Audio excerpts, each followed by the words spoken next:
All right, y'all not ready? Yeah, let's get her going. Let's go. Writing on the wall.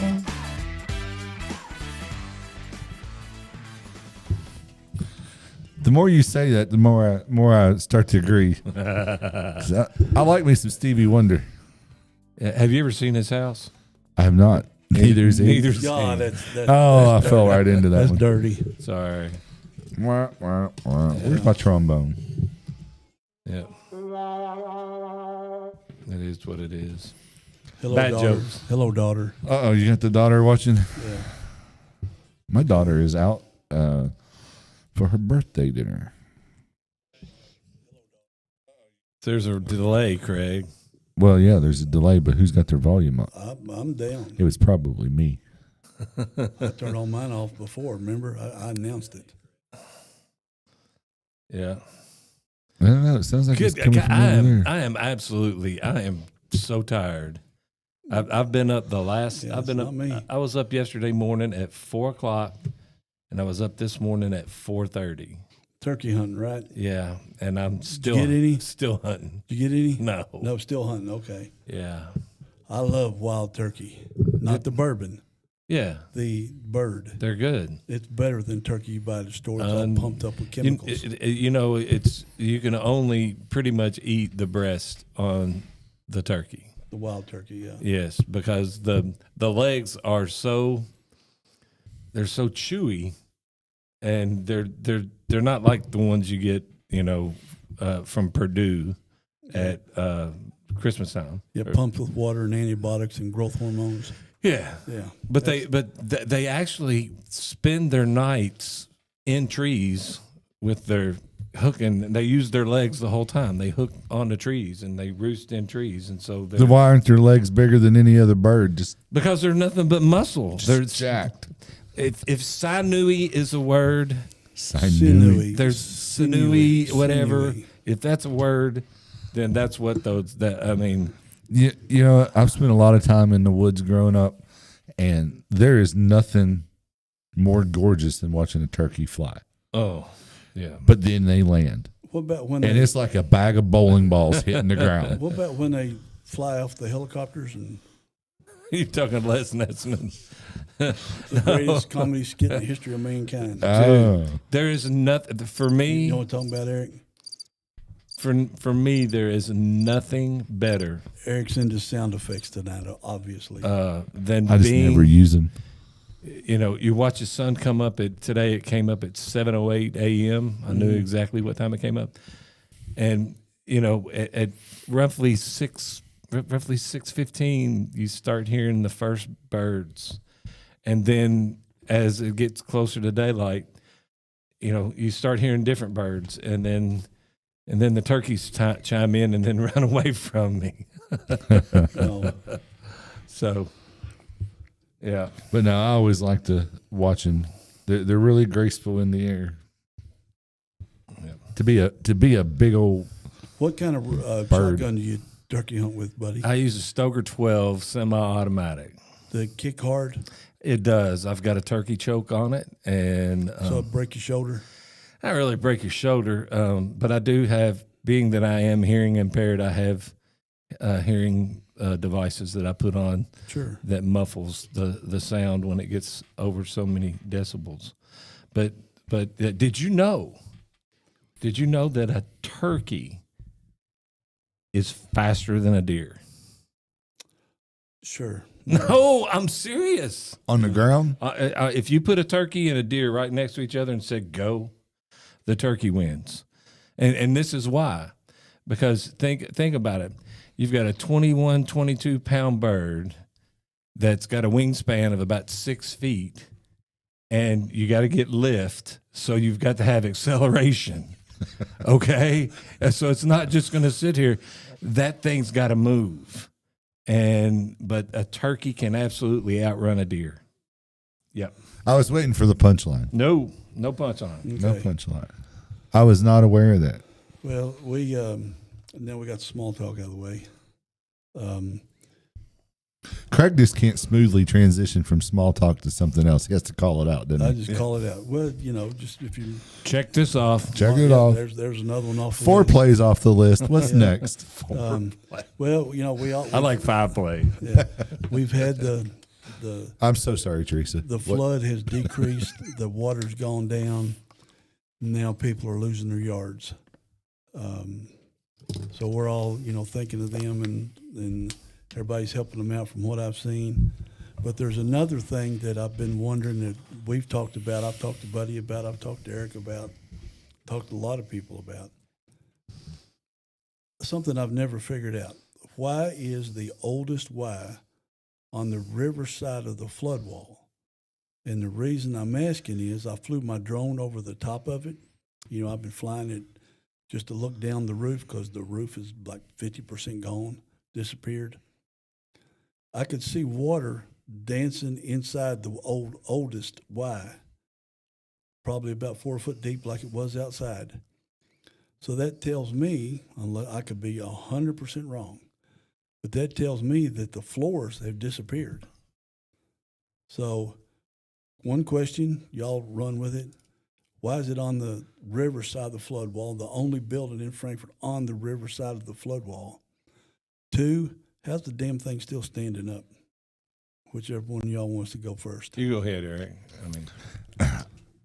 Well, the why it's still standing is what you and I have talked about before because of the construction of it. Because you said it was like 3 layers of brick thick. The walls are. And I'll let Buddy go into that in detail. Yeah. It's a difference in the construction of when we built things to last versus when we built things now. When we build things for economy and to meet a minimum code. I don't know why it was on the wrong side of the flood wall. That building, I've been in Frankfort since 95, and that building has been decrepit and needing to be shoved over into the river at least since 95. And I don't, was there an intent and hope that maybe it would just slide into the river one day?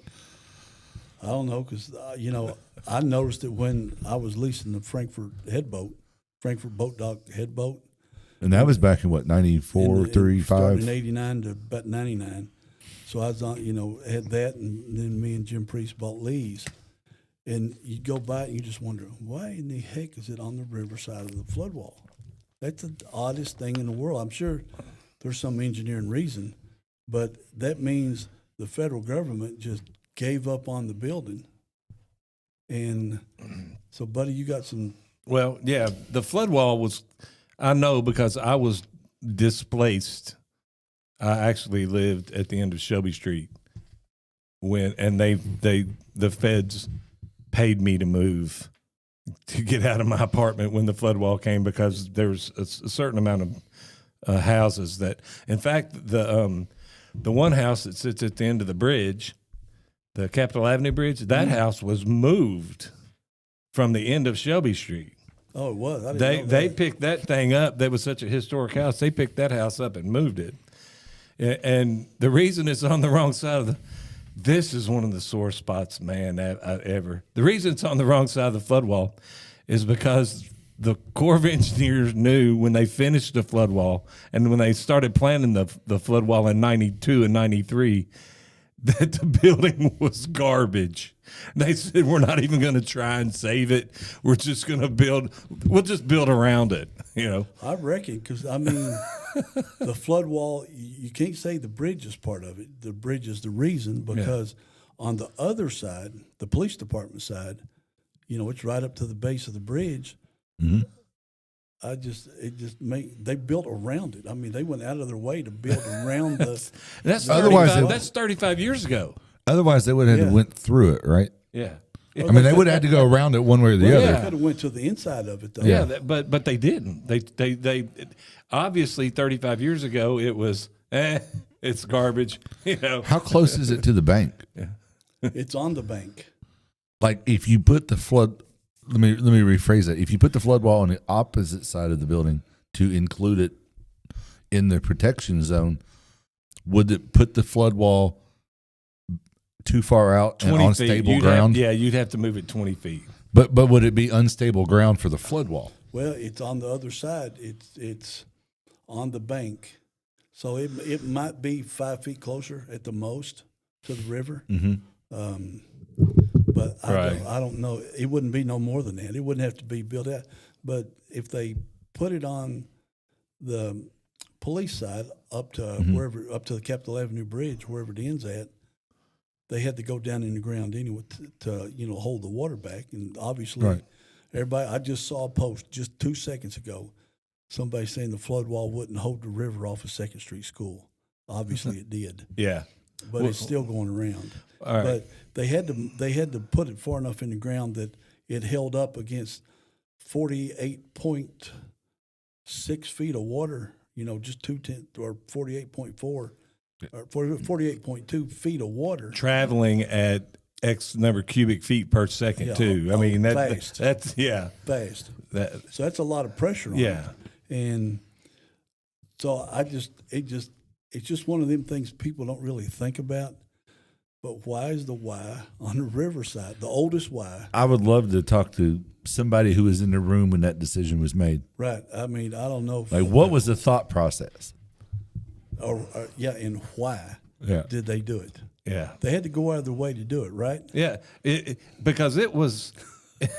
We're sitting here laughing about it. They either went out. They would have either went out of their way to. We're sitting there laughing about it because it's so funny. Yeah. I mean, it was a conscious decision. Yeah, it's not logical. I mean, they made the decision. Screw that building. It's done. Right. It was a conscious decision because they would have either went through the building. There was 3 paths. Yeah. Through the building, include it or exclude it. Man. So no, Craig. And I think excluding it actually would have diverted the wall more using more material. I mean, we're only talking about a couple feet of wall more, but still, it used more material to go out of the way. Well, Craig, you talked about the construction. Yeah. And the first thing that hit me when I saw your very first video of the old Y. The oldest Y. There's the oldest, then the old Y. Yeah. Now, the old Y is still being torn down. Yeah, the old 6 Y, months later, we still the can't. oldest. The old Y is gone. It looks like cobble. I mean, it looks it's like gone. So we got rid of the old Y, but not the oldest Y. Yeah. So that's on a river full of water that ain't got no floors. So go or a roof. So go listen, y'all. Go to Craig's page, and look at the drone video, and what you're going to see is you're going to see a few. There may be a few rafters left. There's a few rafters that go in there and a few floor joists. But let me tell you how this was built. All right, back in the day, they didn't put floor joists on like joist hangers and build them on top of stuff. Back in the day, they didn't have insulation. So your insulation was your solid brick. So you had one brick that was going this way on a running bond. Hold your hands up so people can see. One was going this way, one was going this way. But you had that third brick that was going in here. And if you go around town and you see like a half brick, you go, why's a half brick in there? Well, that half brick's in there holding those 2 walls together. Well, when they got up to right here, they left out a pocket.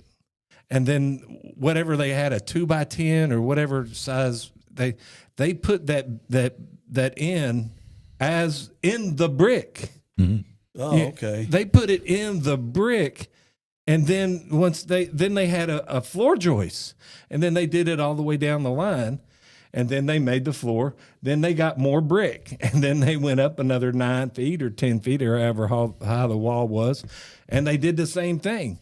Well, basically, what we've got down here at the old YMCA, Oldest YMCA. the oldest YMCA, the old YMCA, Not the old Y, the old Y. Yeah. Okay. But basically, what we've got there, we've got freestanding brick walls. Yeah. Define, make sure everybody understands what you're talking about. The floor joists are gone, and so there's nothing holding them east to west, north to south. There's nothing in there holding those walls. So those walls, I mean, they're like 60 feet tall in the back, in the very back of that building, and you can see. There's places where it's just crumbling. I mean, it's falling down.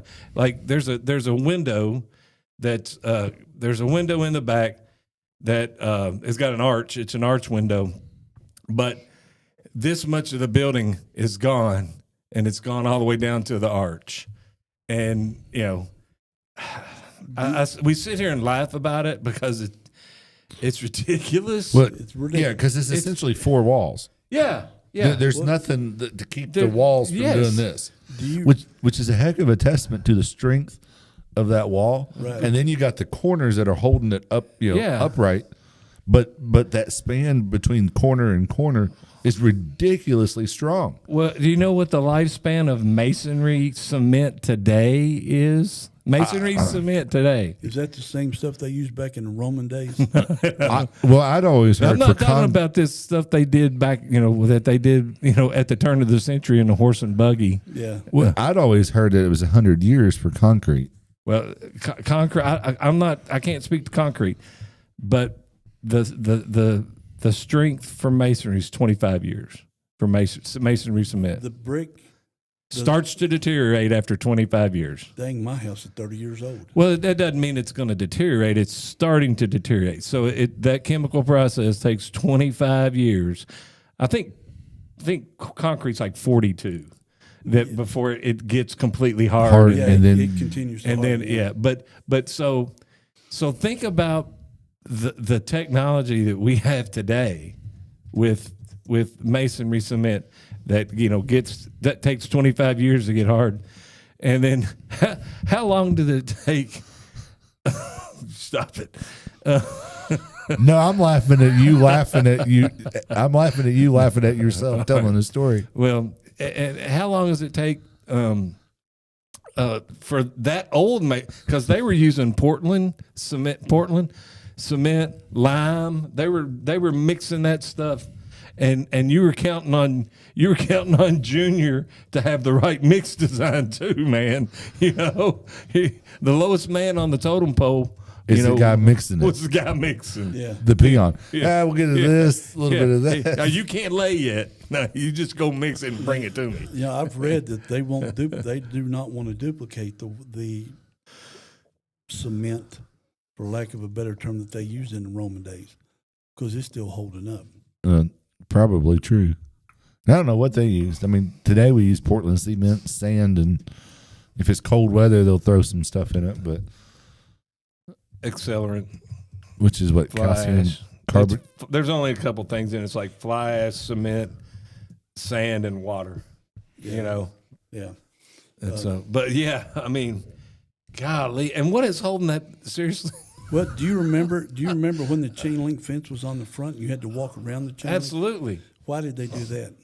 because I mean, I know why, but This is a death trap. I just want you to say it. I'm sorry. I guess because the building was falling down, the bricks were falling on people's heads. Bricks were falling off the building. Yeah, and But then they took it away, so I guess all the bricks that were going to fall fell. or they knocked them all down. And said, "This is good enough for now." But if you look at the drone footage, there's bricks on the ledge Yeah, that are, like they've been placed there maybe. I don't know, or they fell off and didn't fall all the way down. But still, another question I've got, and this is another logical question. I've asked many city officials why. Logic went out the window 5 minutes into this Right, podcast. but I've asked city officials why are they not moving on tearing the building down. I mean, it's obviously they've condemned houses in South Frankfort and forced them to be tore down. For just Joe Citizen Right. had to tear his house down, or had to fix his roof, or fix his gutter, or change the wind out because it doesn't meet some code that they created. Why do they not go after the YMCA like they went after Kyle Thompson when he was city commissioner and having his troubles? Ooh, no, that's City good spent point. well over $100,000. Yeah. And the State Journal run story after story after story. well on- because on nobody that- put it in a text message. I mean, No, I'm serious. I No, just wonder I why is the city not going after the destruction of the Y? Because it obviously is not a safe building. okay, With the same vigor, they went after a city commissioner. let's talk about that because you've said some things. I feel 99.99% confident that anything that was built before 1989 has asbestos wrapped in it. Sure. Okay. Yeah. So there's all the piping and plumbing and everything is wrapped in asbestos. The paint in there is what year? 19. 30-something probably. Uh, I have no idea. Okay, so it's lead. old. It's lead paint. Oh, sure. Yeah. So you've Even got, if it's been painted over, there's lead paint beneath there's it. lead paint. Yeah, but it hadn't been painted. Look, they painted that with a brush. They didn't even have rollers back then. The lead You're paint right, was Eric. painted. You're right, Eric. Well, but the lead paint would probably have been painted over with more lead paint. Yeah, but I'm saying they didn't even have rollers back then. They were painting with turkey Horse brushes. Buddy's so tired. Horsetail. Buddy's so tired he can't stop laughing. No, I'm sorry. I'm sorry. It's just funny. And but then okay. Now, Craig, you talk about the tests that the firemen did. On what?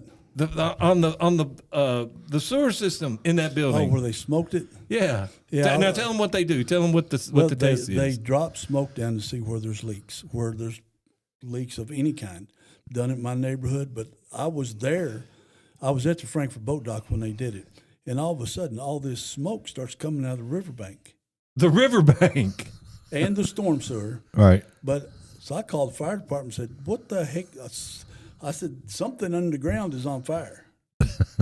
Because I'd never seen nothing like that before. Yeah. And I mean, that's the purpose of smoking the sewer lines, to see where there's leaks. Right. I Because guess it will eventually find its way out. yeah, it'll find its way up or whatever. But it just, I just never seen nothing like. And first off, I didn't know they smoked sewer lines. I had no clue. But to see it coming out of the ground, and then out of the sewer pipe, real heavy.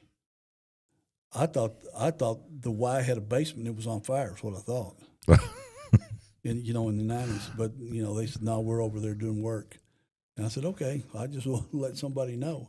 And not a single person I know who's an environmentalist has said one word about the lead paint Or the asbestos. and the asbestos going right in the river. Well, I was going to say, do you think it's actually gone in the river? I bet there might be some left. I bet most of it's gone.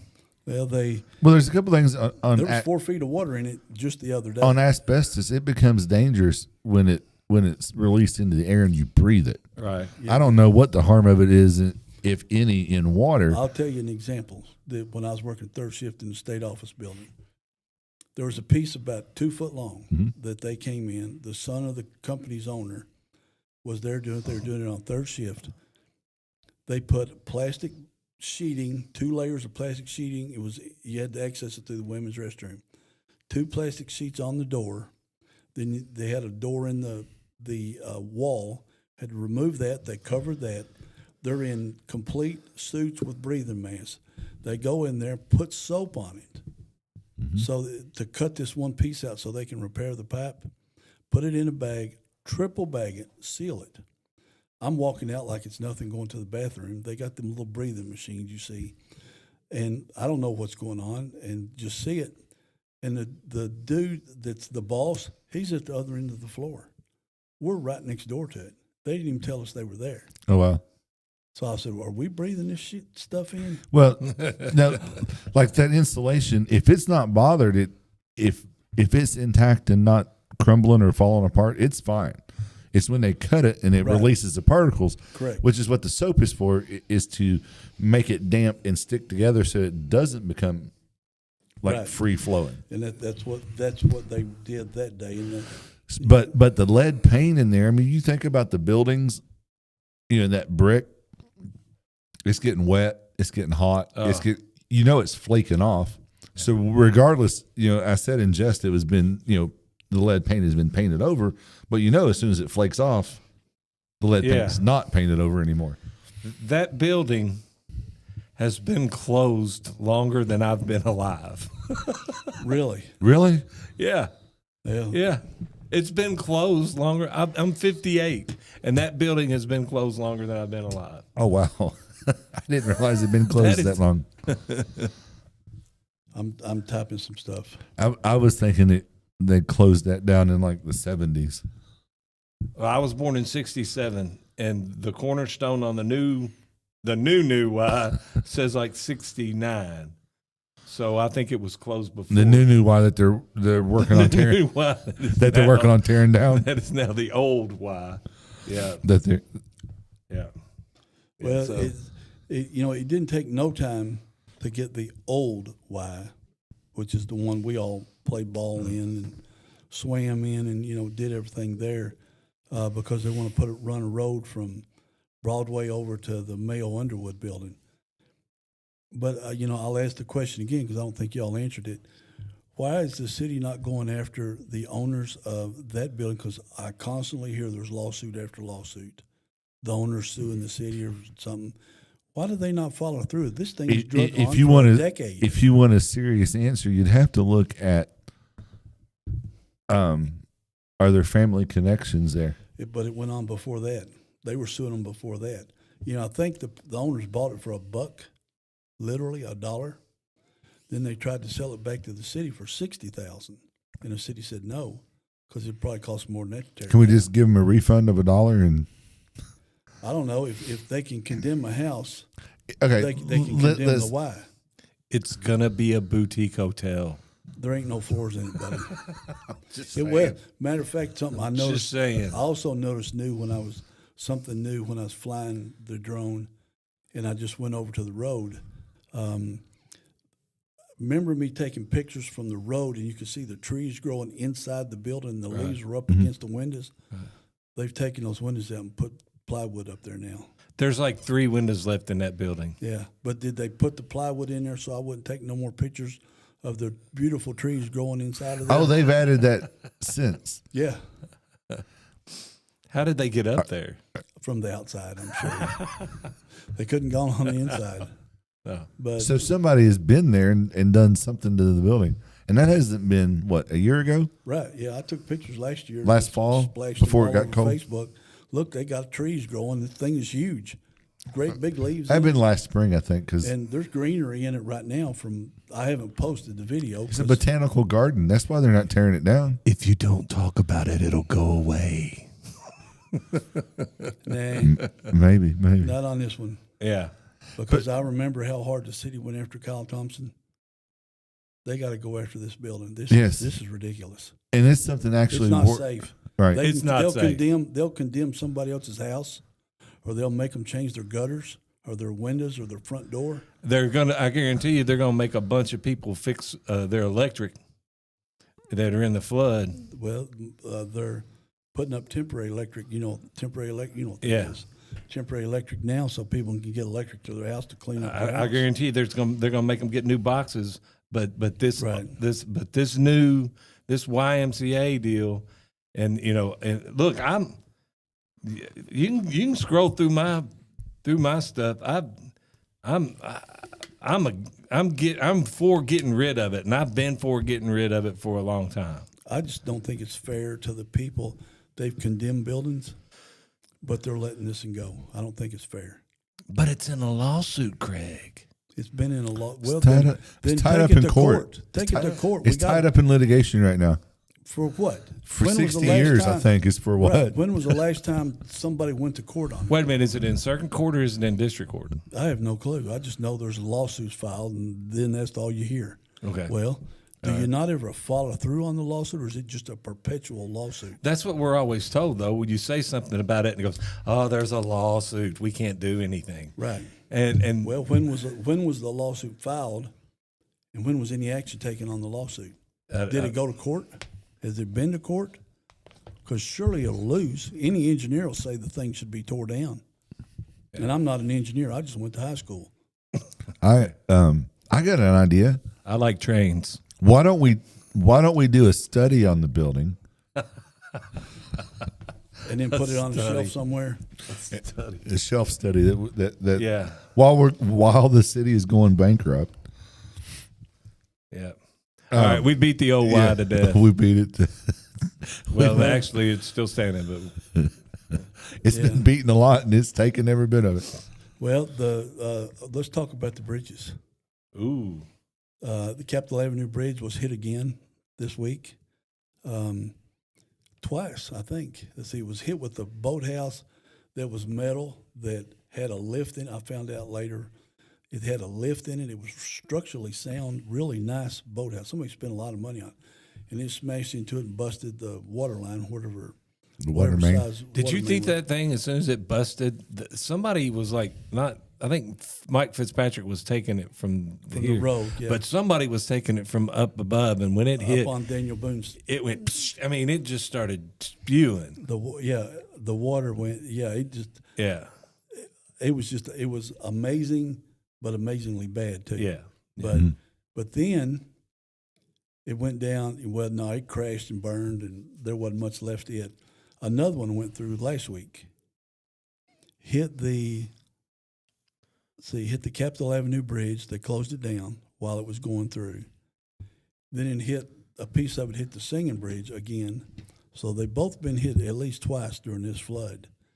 That is the Mute Bridge, by the way. The what? Mute. Oh, Mute Bridge. It's okay. not the Singing Bridge anymore. It's the Mute Bridge. Okay. But so it's got hit. I got some good video on it because when I was going across the Capitol Avenue Bridge, pulled over quick. The river was going so fast, like you said earlier, I couldn't get my drone up to see it hit the Singing Bridge. But it got caught by a wire that had been dangling in the water, and I do got that video up. And when I got down to Second Street School and got back up in the air, you could see where the wire ripped the top of the thing off, and then down the river it went. Oh, wow. I don't know where it went but it was bigger than the one that took out the water line. I think you remember the one that came through like 4 or 5 years ago, and I think part of that ended up out in Swallowfield. Oh, it did? Yeah. It got caught in the trees out there? Yeah. I think I remember that. Yeah. Then there were, I took some pictures of some little leaks in the flood wall, and people were, but that's normal. That's no big deal. Yeah. But I still can't get over the water in the Otis Y, but we've talked about that. But do y'all think the Singing Bridge will be repaired? Or with this water getting so high and these things bashing into it, is that the end of the bridge? The Singing Bridge. Go ahead, Eric. I don't know. I know what I'd like to see him do is replace it. The thing that the problem, I'm just going to call it the way I see it. The problem that we have in Frankfort is we cling to old stuff. Yep. And old doesn't mean valuable, and old doesn't mean historic. Old sometimes just means old. And I know that, most people alive today have grew up with the Singing Bridge, and it's time to let it go. It's not safe. I love the Singing Bridge. I love it. I mean, I grew up on 3rd Street. I lived on Shelby Street. And you heard them. Yeah. And you could tell if somebody was speeding Right. If it was a cop going across, I mean, you could tell if a cop going across, but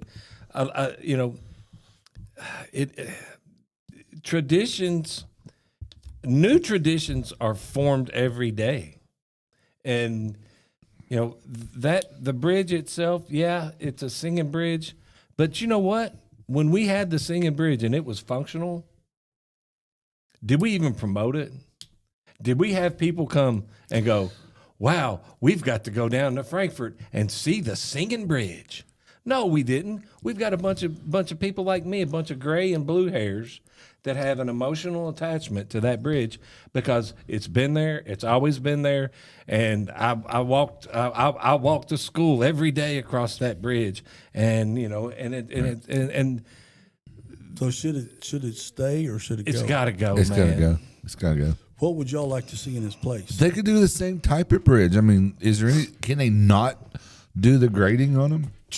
My friend Julie Duvall had a great idea, and I can't remember her married name, but she was Julie Duvall Watson. No. Julie. It don't matter. I'm sorry, Julie. I'm sorry, but she lives in North Carolina. But she thought she had a great idea. She said it needs if we bring it back, instead of just going, it needs to sound like my old Kentucky home. Yeah. To change the spacing under. Yeah, and then change the thing so it would go. All right, this is going to be really bad, but I'm going to try it anyway. But it would be like. Doom, doom, doom, doom, doom, doom, doom, doom, doom, doom, doom. The bridge ain't that long. You can do that in concrete. Yeah. They've done it where you'll play a tune in the where they do the ripples. Yes. It'll play a tune. I was going to say that. Yeah. Have you seen that video? Yeah. So, and of course we talked about this last week.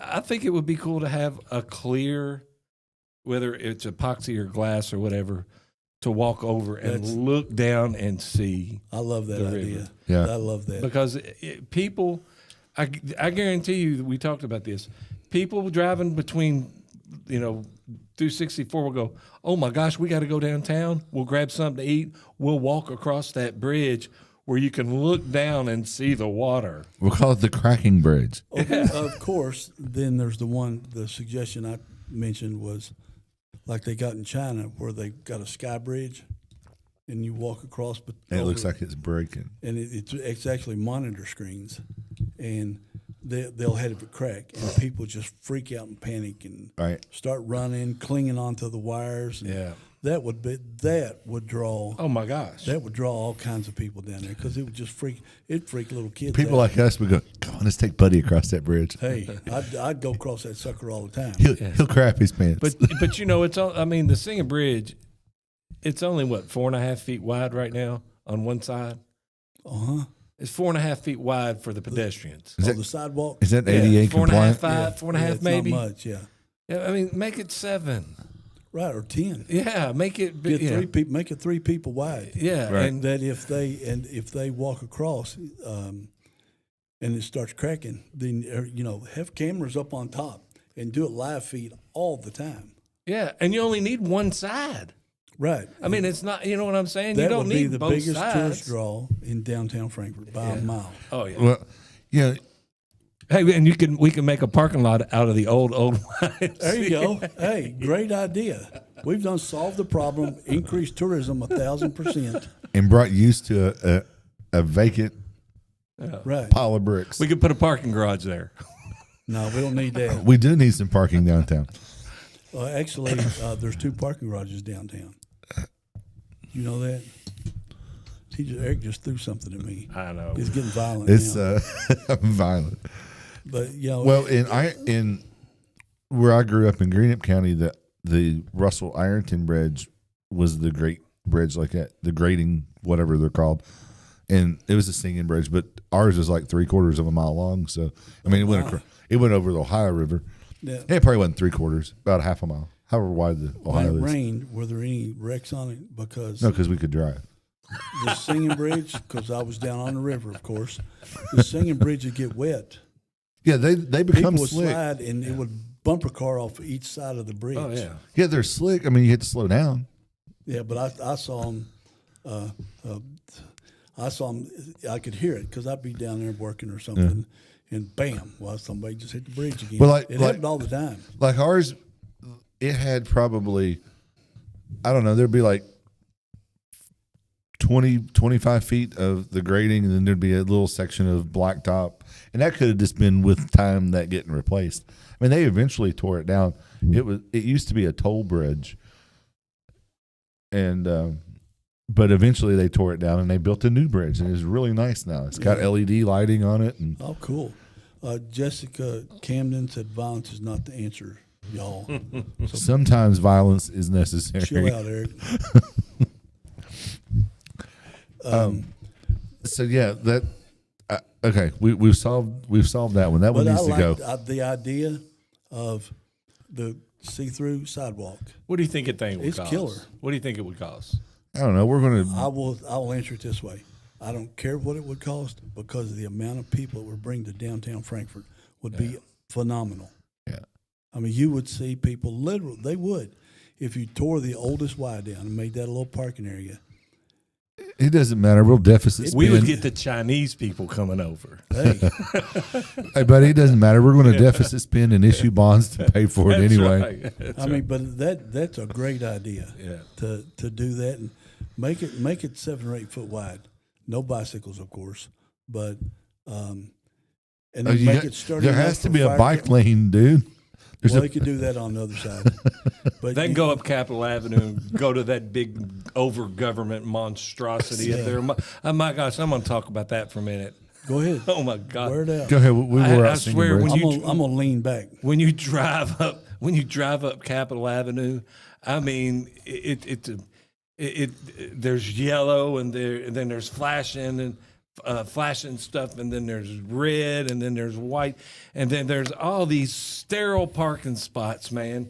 Like, you must park here. You know, back in the old days, you know, it was free for all parking, all the way up, Yeah. down, all the way, and nobody ever had any problem parking on Capitol Avenue. No, it worked. No, because everybody. People were smart enough to figure it yeah, out. and there's so many. Are you talking about how they put the bike lane up there now? Well, the bike lane is ridiculous. And Everything from the bridge.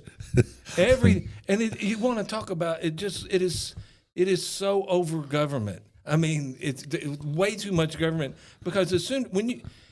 It looks like he gave It is- 4-year-olds buckets of paint and But said, here. weren't pedestrians hit on Capitol Avenue, buddy? When?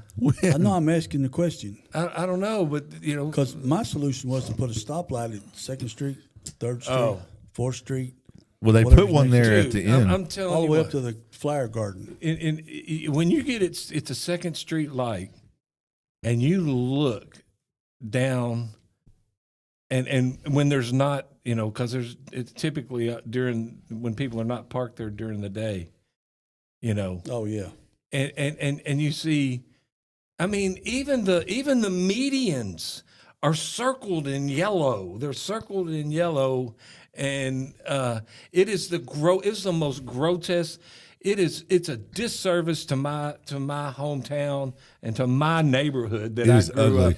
up. I grew up on 3rd Street, and it is a disservice to my neighborhood. It is grotesque looking. It's not needed, and I'll get off my soapbox. well, no, it's legit. Well, no, you so- grew up there. The whole Bennett clan and Currents and everybody all grew up there and went to school there. So you still got a say in all that stuff. It is definitely, I totally agree with Buddy. It is a gross overuse of paint. It really is. It's like they had a surplus of like 8 55-gallon drums of you road gotta paint have bike and lanes, used every Eric. drop of it. You've got to The have bike the lane. crosswalks. I drove. Okay. And the Candyland crosswalks, All man. right. So we were out driving, and I went down by Cliffside, and Old it was Lawrenceburg Road. yes, Old Lawrenceburg Road, and it was blocked. So we went up the parking garage, and Michelle never went up the parking garage. That's that fun. was one of my favorite drives, That's just fun. especially if you got a car that handles good. And we went all the way up, and then came down, and then from there, right when you're leaving the Flower Garden, where it's not Lawrenceburg Road at that point. That after the 90-degree turn, does it change to something else?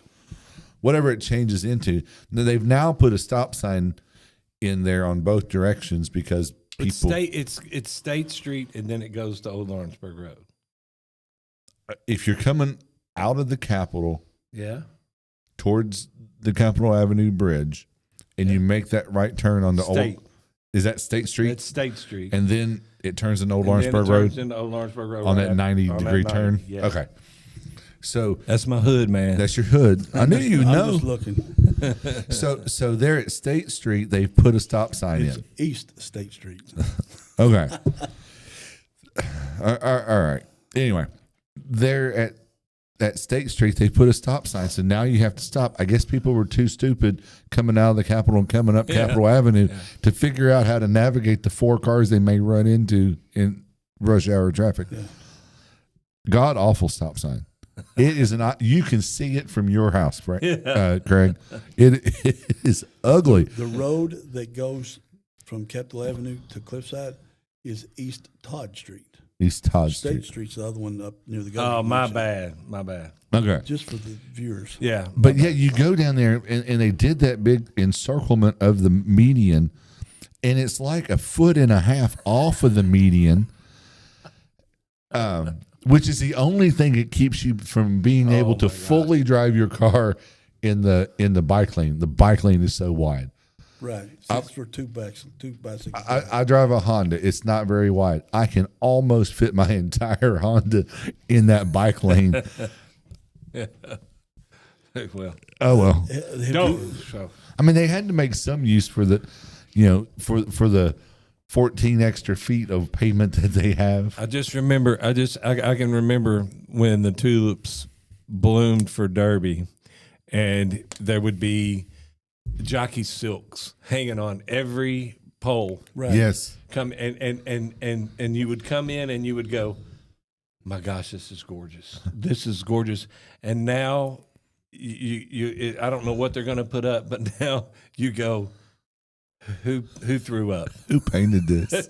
It's lead paint. Yeah. So you don't like the paint job on Capitol Avenue? It needs to be. It all needs to go away. It's way. Every bit of it needs to go away. So I was serious when I don't know if people have been hit crossing Capitol Avenue from one side to the other. I know there's been I have no clue. Okay, in seriousness, there's been a couple of wrecks. I don't know, and there's been a couple of serious car accidents there. Like in the last couple of years, I want to say somebody got flipped. Was it speeders? Were they speeding? They would have to be. I mean, how? Yeah. I mean,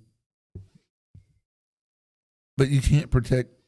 Yeah, I mean, you can't protect everyone. You can't say there's been wrecks. Legislate stupidity. You can't say, well, there's been wrecks there. We've got to put a stop sign. Well, there's been wrecks everywhere. Right. You know. Yeah. I mean, the next best thing to do is just get like mine cars like they use in the coal mines and just put everybody in it and say you can't drive anymore. We're going to pull you along with the chain. Yeah, that'll work. Okay. Next topic. What do you got? You said 2 bridges. Capitol Avenue and the Singing. Oh. When was Capitol Avenue Bridge built? It was like 1890 something? I have no clue. Charlie Boo would know, but I don't know. No, I saw it on the interwebs. There's I ain't going to wait a minute. That bridge is called like the Daughter of American War Memorial Bridge. War Memorial Bridge. Yeah. Yeah. I can't believe we're promoting war. Can you believe it? I cannot believe it. Yeah. But maybe I would think they would want to rename the building.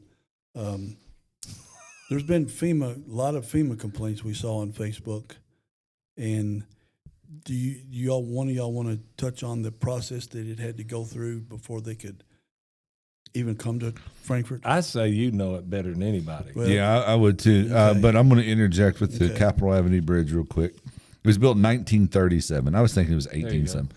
It was built the year of the flood? Either the year. Well, yeah, it would have had to been. Yeah, because I would say that the flood probably, whenever it finished, because they would have started in 36 at least. Mm-hmm.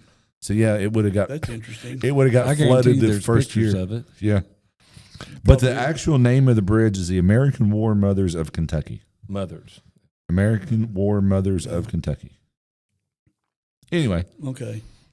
The FEMA thing, I saw a lot of people wondering why FEMA wasn't in Frankfort earlier. I think county judge said they're here now. The process was they were there. You can fill the paperwork out, but the governor has to, of course, make the request to Washington D.C. before FEMA can come here. And there's some kind of number, according again to the county judge on one of his videos, that people could go and start filling paperwork out, but they got to fill a number out, have a number, so that FEMA can process it. But before the president can declare an emergency, the governor's got to ask for it. And Governor Beshear did that Friday, a couple days ago. So now the process is rolling, and Judge Mueller said that FEMA is here now, or they have been, or something. I don't know, but they're here on the ground now. So we should start getting folks start getting a lot of help now.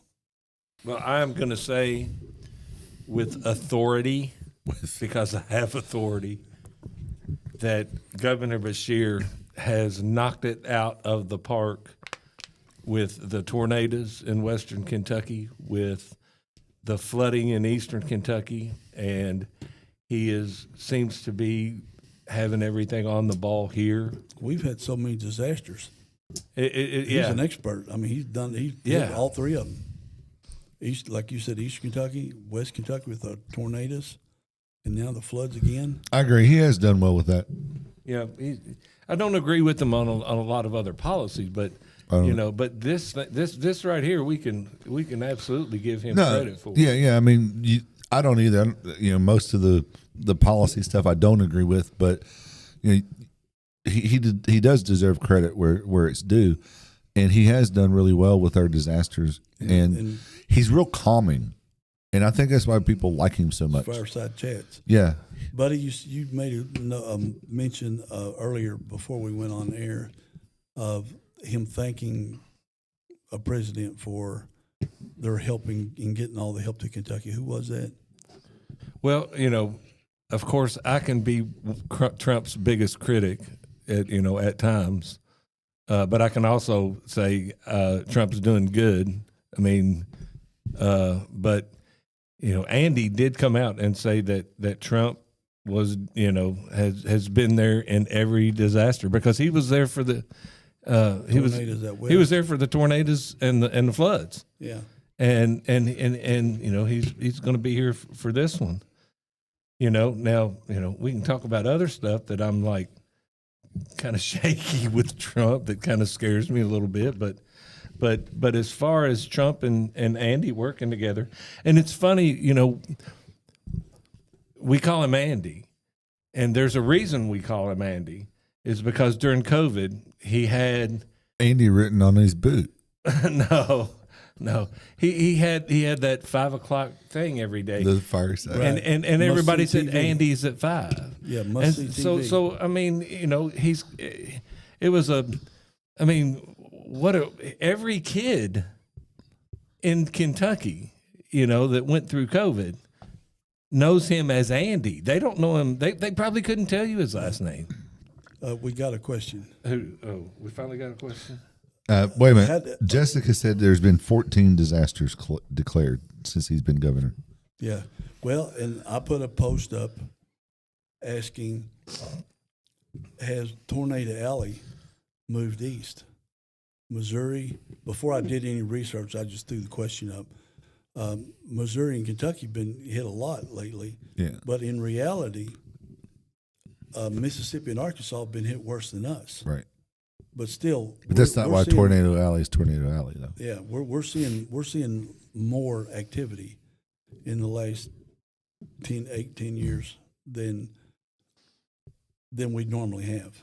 Yeah. We've had an inordinate amount of disasters in Kentucky. A lot of Tornado Alley is Tornado Alley, not just because of the convergence of hot and cold air, but geographical design. The land. It's flat. Yeah.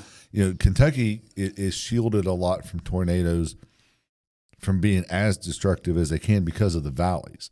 Like they'll literally get trapped in valleys. I mean, they'll wipe out an entire valley, or holler if you're from Eastern Kentucky like me.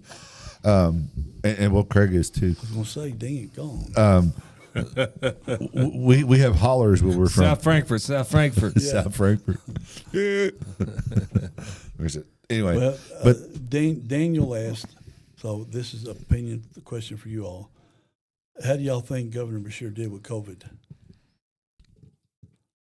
What do you mean? who's taking that one first? Here, I'll go. I'll go first. I'll go Either first. I'll Either go. one. I don't care. I'll go first. Now, even though it's in the past. I was a mask denier from the beginning, and I will always be a mask denier because I knew that they were nothing but facial diapers, dressings that made people feel good, and you know, and anybody that there might be a. You know, when you got Anthony Fauci now, who has said himself that, well, it may make you feel better, but you know, it's not going to do anything, you know, to help you with the COVID, right? Right. Well, so After the fact. After the fact, and then you know, so I was the mess. I hate the term pure blood because I'm not pure blood. I have many vaccines. I don't have the COVID vaccine. 3. Huh? I took 3. You took 3, and good for you. I mean, Well, I would never do it again. well, COVID was bad for people that were older with comorbidities. And I over 60, so they said you know my doctor said you got to take it. You're over 60. Yeah, and you listen to your doctor. Sure. You know, but you know, I'm not anti-vax. I'm anti-COVID vax. Okay, this is a funny. I say it's funny. In the beginning of COVID, I just happened. This is no kidding. It was like Facebook Live was just like starting, and I happened to come up and go by the Capitol, and there was like a rally going on at the. Oh yeah. All right. I had no idea what the rally was, and I get up there, and it was a bunch of Second Amendment people, and you know the Second Amendment people, they've got as much right to, you know, I'm card carrying Second Amendment guy. They've got as much right to protest and do whatever they want to do as, you know, as anybody. Well, I got out of my car, went Facebook Live with no context, no description. When they had the protest. When they had the protest, I jumped up on top of a wall and just filmed just to document it. And I didn't even look at how my feed was going or anything like that. 45 minutes later, I get to Collins Lane Food Mart up here to grab something to drink. Mm-hmm. I had 455 comments. Oh my. Pro or con? Most of them telling me that I hated my grandmother and I hated my mother, and both of which have passed. And they were saying you did. Oh or they yeah, I did. And I had 55 shares on the video in 45 minutes. Okay. Yeah. And I was getting unsolicited messages from people saying, you know, you could have got caught in a slipstream of a virus. Now, first of all, let's talk about this for a second. You're talking about because it was a big group of folks. Yeah, and I could have got it outside. Okay, nobody had masks on, but I like logic. Okay, and if I am out, this is the beginning of COVID. If I am outside and I'm around people close to me and you. Mm-hmm. And I get a virus that kills me, I don't have a chance with a mask. I don't have a chance Because the virus is so tiny, it's going to permeate the mask. We know that. Yeah, but what I'm saying is, if I'm going to get COVID outside instead of being in close contact, I don't have a chance. I'm going to get it anyway, Right. Because we didn't know anything about it at the time. So, you know, Well, the amazing part of COVID, I thought, was you couldn't go to a hotel, couldn't go to a restaurant, because you catch coronavirus, the China virus. But you could go to Lowe's, you could go to Walmart, you could protest with BLM all over the country, and you can't get coronavirus. China virus. You can't get it. So I don't understand. If you're outside in a meeting, you can't have more than 10 people or 3 people, whatever it was, because you could catch the virus. But if you got 5,000 people marching down the street in Washington, D.C. or Philadelphia or somewhere in Minnesota, you can't catch it. I don't know. What's the deal? I don't not understand the logic of that either. I don't know. Let me give my answer. Since neither one of you have successfully even come close to answering Daniel's question. I haven't tried to answer nothing. You all have talked about everything but what he asked. It's how did Andy do? I think at the time, Andy did well. You know, I'm not an Andy fan. I'm very conservative. But I do. I think that he did very well with it. I think he was the thing that we needed. He calmed everyone, and it did. It become like it was viral.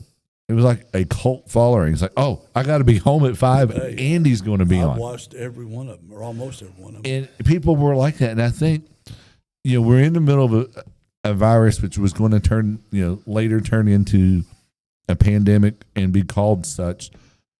And we had people dying left and right. We didn't realize that there was morbidities involved there. That kind of information wasn't talked about. We were seeing, you know, piles of dead bodies coming out of, you know, New York, and they were putting people in freezers. Regardless of your politics, that's scary.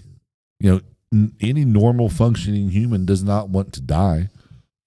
And especially you don't want to die from some unknown whatever or cause. So he was very calming in that. He kept numbers out there, and he kept people informed and kept people in the know. He was the right guy for that job. In the same vein, there was a lot of people who died alone. Yes.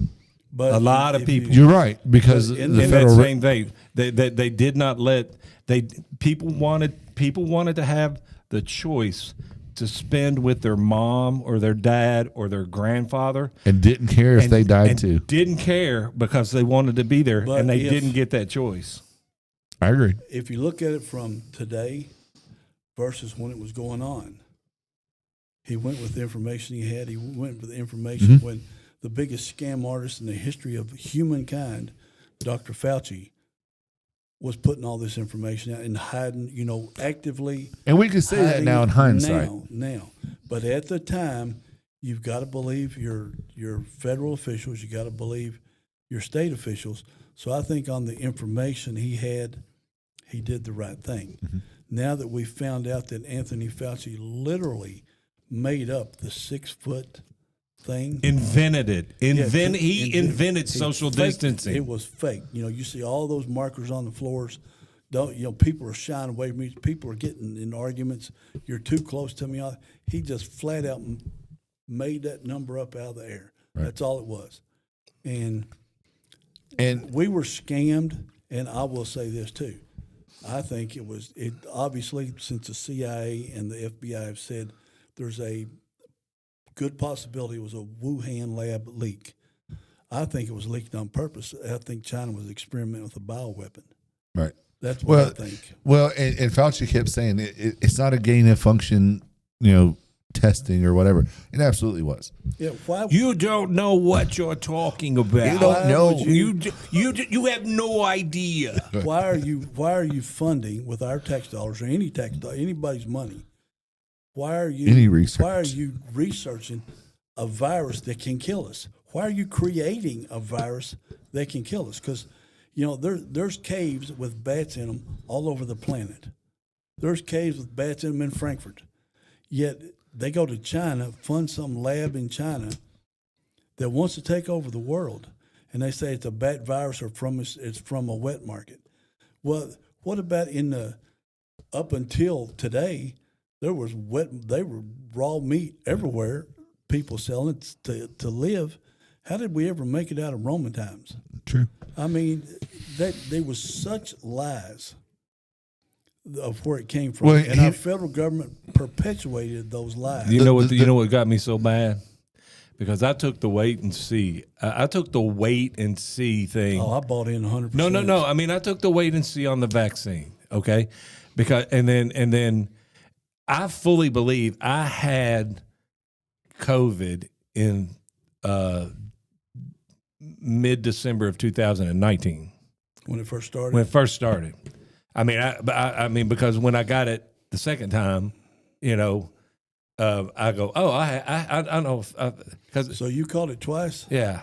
Okay. I never had it. Yeah, and both times were, I'm pretty healthy, and but the thing that got me and has gotten me about COVID, and not so much Andy and the green light, was they first told us, when you take this vaccine, just take one shot. Right. And the virus stops. Rachel Maddow said it. The virus stops. Yep, And then everybody got on social media and said, if you don't go get this, vaccine right now, you're the one that's perpetuating and you suck. What? And then it was, well, a booster might be part of the regimen. Okay, so then it was a booster. All right, and then not 3 months later was another booster. Because another variant. Yeah. Right. And the third one, because I took it at CVS on west side of town. I asked the pharmacist, I said, how long is this one good for? He goes, probably 10 days. Well, And I said, I injected this shit in my body, and it's only good for 10 days. I said, that's it. I'm done. When they come out the fourth one, then the fifth one, no. well, and then they said at some point, and I don't remember where in the iterations of vaccines and updates we were, but well, it's not going to stop you from getting COVID. It's going to make it less bad. Right. That came later. Yeah. Yeah. Well, and being It's going to stop you from dying. right, I mean, how are you going to even measure that? in Well, let's see. how, In your guys' opinions, is the vaccine a glorified flu shot? don't know. Got no. Let me say this: the president of the United States, Joe Biden, how many times did he catch coronavirus? And he's the most vaccinated, most protected person. It seemed like In for a the while, world. like every other week. I know he caught it 2 or 3 times. Is it I 4? probably had it 4. 4. But how does that happen when he's inoculated, his wife's inoculated, his grandchildren are inoculated, everybody, all the Joint Chiefs, of Staff, everybody's giving shots, everybody's getting vaccines. How in the hell did he catch it even once? Well, how do you do? But we don't I know didn't that catch he it. had it. They said They he got said it. he had it. So Oh, you think it was a scam? I'm not But saying see, it. if- I I think a said guy it was a that's getting- scam. I'm just if a throwing guy the that- idea. I mean, if a guy keeps getting vaccinated for it and he catches it, I think it would have the opposite effect. If they say, well, President Biden, he's still getting the coronavirus, well, then why take the damn shot? maybe they were trying to push the vax. But I can tell you this about the vax, and I will go to my grave. I have a big family. Okay, there are like 56 of us. All right, just me and my brothers, and Yeah, your Christmas pictures. I always look forward to those. yeah, They're huge. there's 56 of us. Good God. I have vaccine injured people that are in my family. 100%. Oh, 100%. So if you want to get on social media and tell me that I'm an anti-vaxxer, I'm going to probably tell you to shove whatever it is where the sun doesn't shine. Because you're not working with N1 statistics where you're the, well, I have an issue because of the no, I've got 50 plus family members, more than one Right. are vax injured. Right. Which puts you at, at least 2%. As if I had a kid, would he get an MMR? Absolutely. Yes. Would he get a COVID? Hell COVID? no. Not a chance. Hell no. well, children were less than 1%. Yeah. That's why when they kept lowering, But they're the age, also the least likely to have anything worse than a common cold symptoms. Rand Paul was going, our Senator Rand Paul was going nuts Right. over this. They got down to 6-month-olds getting a corona shot. Yeah. There's no way in hell. And the funny thing about all that is no one gives Trump any credit for this. Who broke down barriers so that they could expedite the production and to get that vaccine out. It was because of him 10 months. Yes, that they were able to do that. But at the same time, in that there's not a whole lot of testing involved either. But everyone gives Biden credit for getting it distributed. But no one gives Trump credit because he tore down the federal regulations that made I hold it against Trump. Well, they estimated. I hold it against Trump. mRNA, that's what it was. mRNA creation. Normally it takes a vaccine 10 years to 15 years to be created. So they got it from 10 or 15 years down to 10 months. Now, again, at the time, you got to think about it. You got to put yourself in two places. The time of the virus and all those people dying, and the time of today with what we know with all the various investigations. Back then, we all believed it. We bought into it. And I'll tell you, because I know y'all didn't get the vaccine at all. It was like a disaster movie. We took our first shot up at the Kentucky Horse Park. National Guard out there telling us where to park. National Guard directing us what door to go in at the horse park. National Guard got everybody in a straight line. I mean, it was exactly like a disaster movie. You go in, and then you go in a big room, you sit down in a chair, and there's numerous spots. There's probably 200, 300 chairs in there because the lines, you're moving quick. All kinds of people are giving you shots, and there's National Guard all over the place. Mm-hmm. I mean, it was so reminiscent. I was thinking how efficient and how fast it was because it was military driven.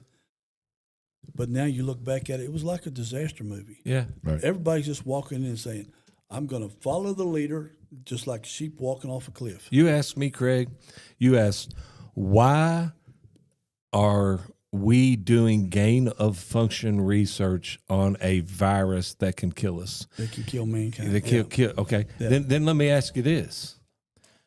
Why in the HE double hockey sticks are we bringing the dire wolf back from extinction and using DNA that is millions of years old? No, not exactly. Well, whatever. Yeah.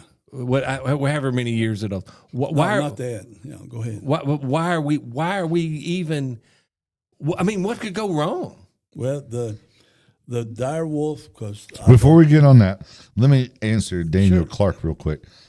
Do I think it's a glorified flu shot? No, they're two different. mRNA vaccines are much different than the flu shot. Flu shots are created from.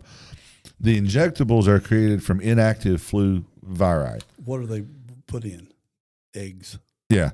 So in the flu shot, they try to predict if it's going to be influenza A or B, which variant, which strain of flu is. Sometimes they get it right. Most of the time they don't. I mean, it's a big guess. You never know what's going to 60%. Sometimes it's as low as 15%. Yes, you're correct. So they don't really know. They do the best effort that they can. The nasal is made out of active virus.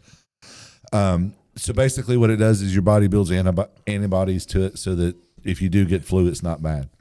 Much different than mRNA. I'm not well versed enough to give you a concise explanation of mRNA vaccines, but if you look them up, you'll see that they're totally different. Yeah, it's gene splicing. Yes, to make essentially.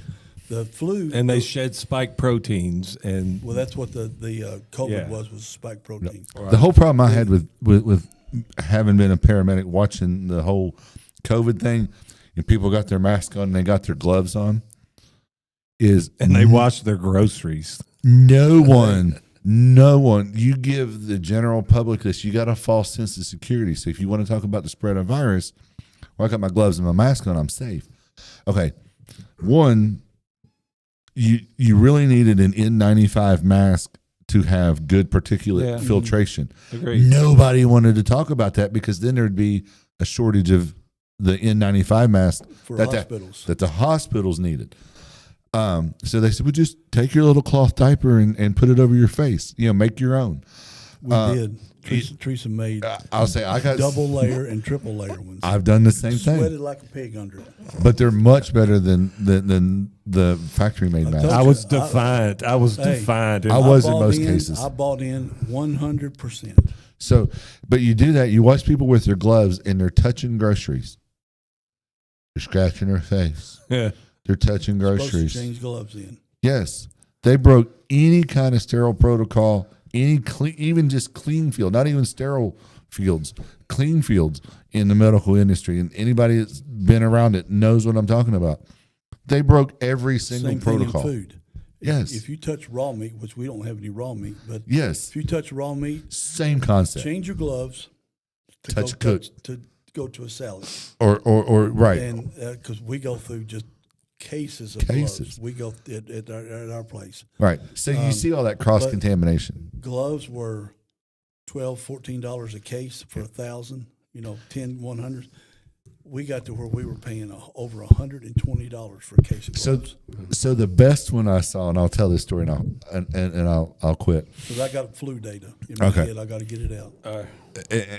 We were at a volleyball game for my youngest child, and this was like peak.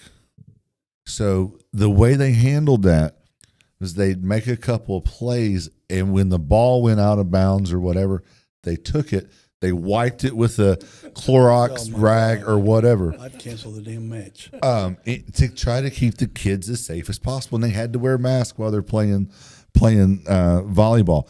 Which, if you're an athlete, you know that trying to breathe with a diaper on your face is not very easy. If you're given 100%. Did any of them pass out on the floor? Did anyone have an asthma attack? No. But the funny part of that was the kids would play, which I guess they were the ones that were contaminating it because they didn't have gloves on. They would toss it to somebody on ringside who would take the ball, wipe it off. They wore gloves. Then that person would toss it to the person that kept the clean balls who had on gloves. Well, after about 3 tosses, your whole thing is all to hell because you got contaminated gloves catching a contaminated ball, sterilizing it, still contaminated gloves, throwing it to someone else whose gloves are now contaminated. Right. It was just like a vicious circle of I'm That's spreading why the I said virus. The whole thing was like that. But on the flu, the way they guess which variant is going to hit us, I don't know how they guessed it. Flat earthers won't believe this, but in the round earth people, the flu travels the world. Mm-hmm. It's here in the wintertime. It's summertime down in Australia. Much like COVID came from Wuhan to here. Yeah, but it travels the planet all the time. There's flu on the planet all the time. Somebody's got So flu when every it's day. in the south and it's wintertime down there, it's summertime up here on the northern hemisphere. So they look at all the people that caught it down there. They look at all the data, the analysis they did. That's where they guess which variant, and then they inject it in 60 million or 100 million eggs to get it to grow. Then they ship it out to all the doctor's office, and if they get it wrong, that's when everybody gets flu. Right. So that's the process. And mRNA is snipping DNA and stuff like that and putting it together to make the virus. Instead of 10 or 15 years, they're making it in 10 months. And they're still using that today to make new drugs that are coming out all the time. But so, we've got that. We answered Daniel's question, I believe, pretty well. I want to touch on Eric's real quick. Touch on it. Eric, here's my sports story. My son was a senior in high school. Old, middle, or youngest? Youngest. And so he was in his senior year of soccer. And he was pretty good. Which was surprising because he was such a weak little kid. He had a big foot. He was just such a little baby when he was a little. But he ended up being a tough little soccer player. But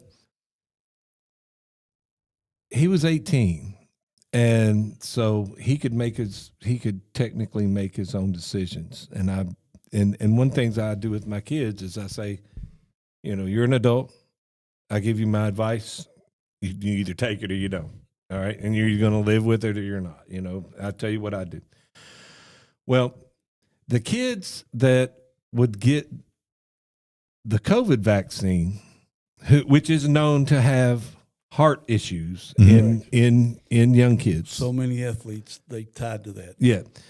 So the kids that got the vaccine, the county schools, their policy was, if someone on the team catches COVID and you're around them, you get to come back the next day.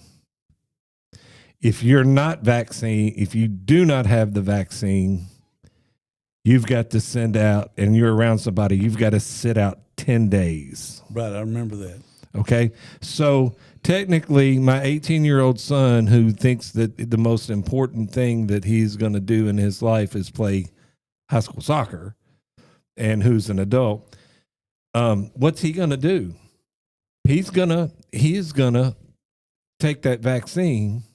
So, because somebody on the team is going to get COVID, and everybody ended up getting it, because technically two people could get COVID and he could be out for 20 days. Right. And yeah, because you told to miss work it started out 10 days. Yeah. Then they took it down to 5 days. Right. That you had to miss work if you caught coronavirus. We enforced that at my place.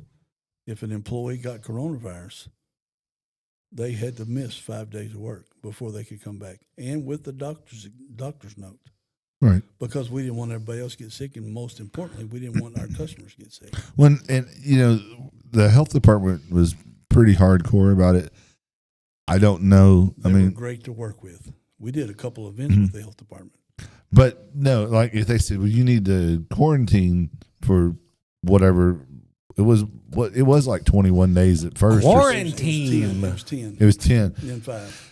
Did anyone say, well, what happens if I don't? Well, you got to call in every day. Okay, so what happens if I don't? Yeah. And I don't know if anyone ever pushed that or not, but. Yeah. The funniest question I think is when you go to, have you or anyone you know been around anyone with COVID? Yep. Everybody, you got to ask that all the time. Yeah.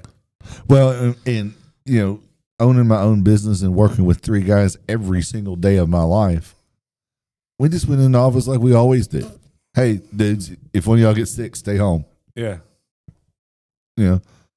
Our 3 families, were always cross-contaminated, but we didn't go anywhere else either, though. Yeah. Well, we stayed home. I went to the restaurant and home. Yeah. I mean, I was bought in 100%. I believed what I was told. I will never believe what I'm told again. I will research it myself like I do. But I bought in 100%, and I'm embarrassed, but it was the right thing to do at the time because that's the information we had.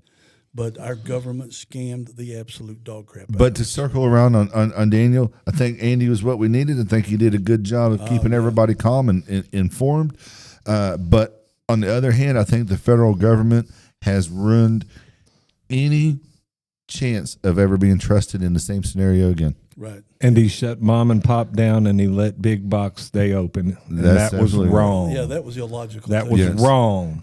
Kroger's open. Mom and pop stores and churches would kill you.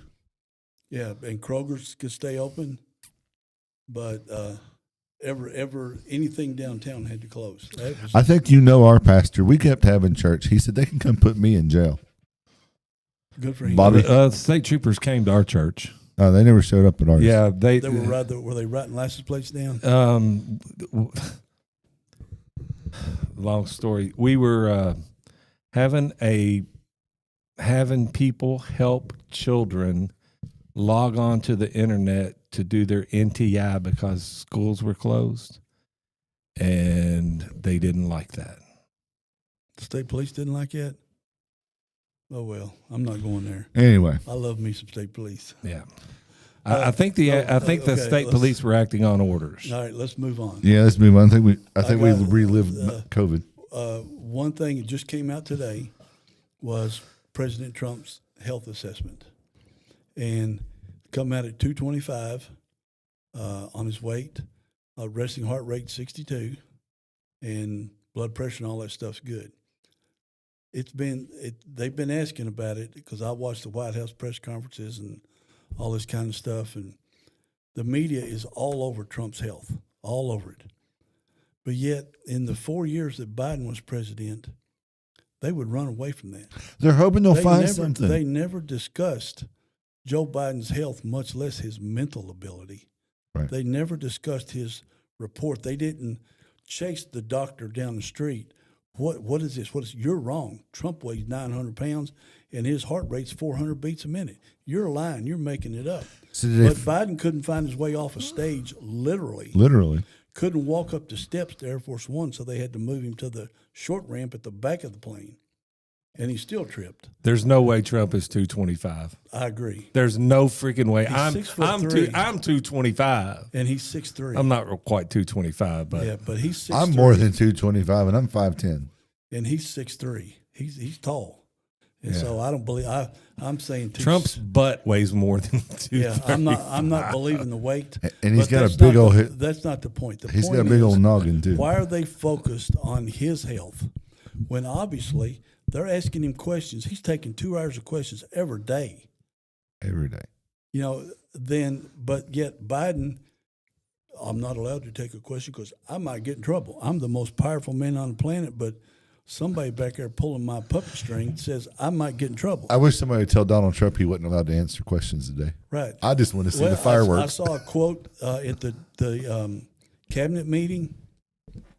Trump answered more questions in one cabinet meeting than Biden did in all 4 years of all his cabinet meetings. I don't doubt it.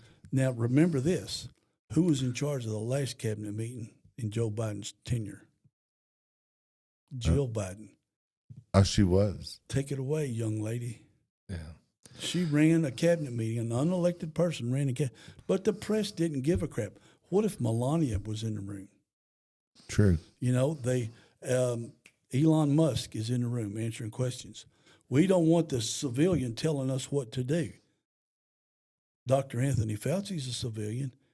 He told 330 million people what to do, and the press didn't give a crap about that either. But anything associated with Donald Trump, it's bad. It don't matter what it is. Example, Governor Gretchen Whitmer goes to the White House, gets invited into the Oval Office. Here comes a photographer. What does she do? She takes her binder and puts it up over her face so they can't see her picture. They can see the rest of her. Mm-hmm. I think I sent you all those pictures. Yeah, I saw it. But again, she's not smoked for that. Why does she think she's in there? Because she supports the tariffs on the automobile industry in Canada and Mexico. She's there to support that, but she don't want her picture taken. She don't want to be asked questions. Why is that? I'm not understanding. Trump has honored his campaign promises. Probably the first president in 100 years that's actually doing what he campaigned on, and he's getting smoked in the media for doing what he campaigned on that 77.3 million people voted for because they thought he would do what he said, and he's doing it. So why? I'm not understanding why under Trump it's a bad thing, and under any other president prior to him ever, the press didn't give a crap about it, or people's heads didn't explode. I've said this multiple times. I'm all for people having their opinion. I don't care if you're pro EV or if you're anti EV. If you're pro Doge or you're anti Doge, I don't care. We live in the freest country. Well, debatable, but the freest country in the world. We're protected. We're allowed to have our own free thoughts and free opinions of things. And I fully support that. I don't attack people if they disagree with me. I can't say the same about everyone else because I regularly get attacked. But you're wrong. Exactly. I can mute you though. It's my brain is my COVID brain. How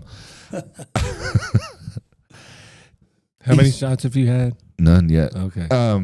I just wish their arguments would make sense. Be logical. Be logical. Factual. Okay. And you know, if you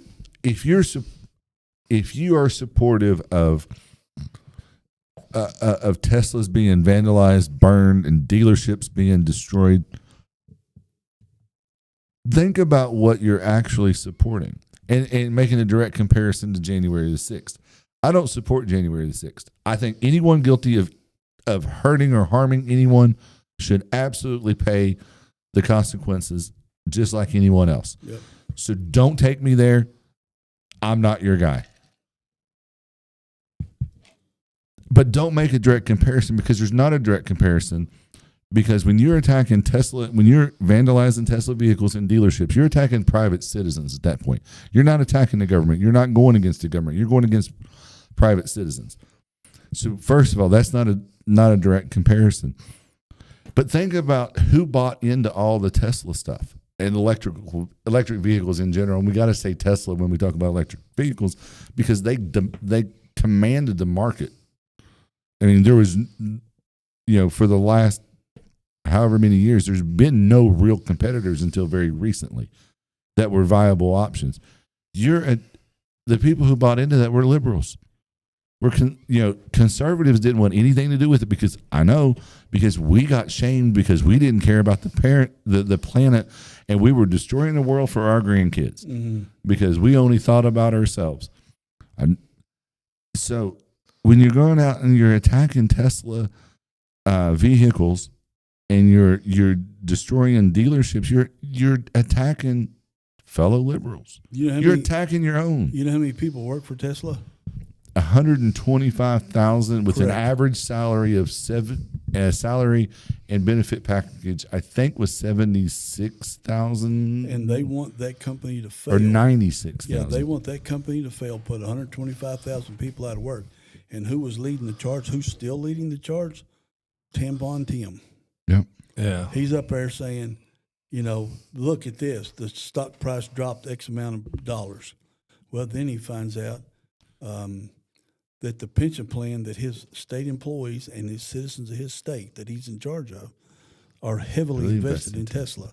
So they're going broke. He's promoting them going broke because he hates this citizen that is in there for free, auditing, which what they want to do. They just don't want him. They want everybody to audit the government, as long as it ain't Donald Trump or anybody associated with him. Well, And I'm all for it. And I don't care if they find Republicans wasting money. Hey, burn them. their ass. Burn them. Burn them. That's right. Burn them. But because Trump's doing it, and now Elon Musk is the most hated man on the planet across multiple continents, only It because doesn't it's make Trump. sense. Yes. Only because well, 6 months ago, he was the greatest person ever. Then they found out he was conservative. Found out he was supporting Trump, and it's all over. But George Soros, who puts all these Sorry, buddy. that's what, all right. what kind of Commonwealth? I'll get in attorneys here in a or whatever minute. it's called? Yeah, they're on this. My little rant. George Soros is putting all these people in, and his son is going to be worse than him. Yes. And they're letting all kinds of murderers and criminals off. And I'm trying to think of the law I got it now. The law that Illinois passed. It's called the SAFE, SAFE-T law. Just short of second-degree murder, in some second-degree murder cases, you get out with no bail. You can hold up 50 people by gunpoint, and you get out of jail before the paperwork. I'm going to let Buddy jump in before you get too far off the all right. topic. The first thing that we got to go way back, Joe Biden is so far in my rearview mirror. I mean, he is a non-factor. He's never coming back. He's never going to be involved in policy ever. So he's a non-factor. As far as Trump, there is an absolute vitriol for this man,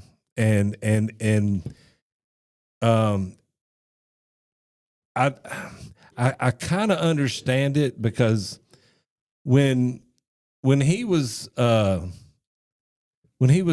The Apprentice, when he was doing The Apprentice show, and I'd flip through it, I'd basically just go, that dude is the biggest asshole I've ever seen in my life. But it was the number one show for 15 years. Doesn't matter. Doesn't matter. To add that in there. Doesn't matter. But then he started saying some things that I agree with, some conservative ideas that I agree with, and there's and for me, I'm not a big Trump guy. I'm not a Trumper or a Trump supporter. See, that's what everybody tries to do, is they say it's not a binary thing. I voted for Trump. I would vote for Trump again over Kamala. Okay. Yep. I mean, I would. I would. Does Trump scare the crap out of me sometimes? Heck yeah, he does. I'm worried about. I'm worried about these tariffs. I'm worried about. Not when I say worried, I'm concerned. I'm not really worried about anything. But I'm wondering where all this is going to go. I'm wondering how foreign policy is going to go. I'm wondering if we're going to get into World War III. Whoa, keep going. I hope I can remember all this stuff. What? Keep going.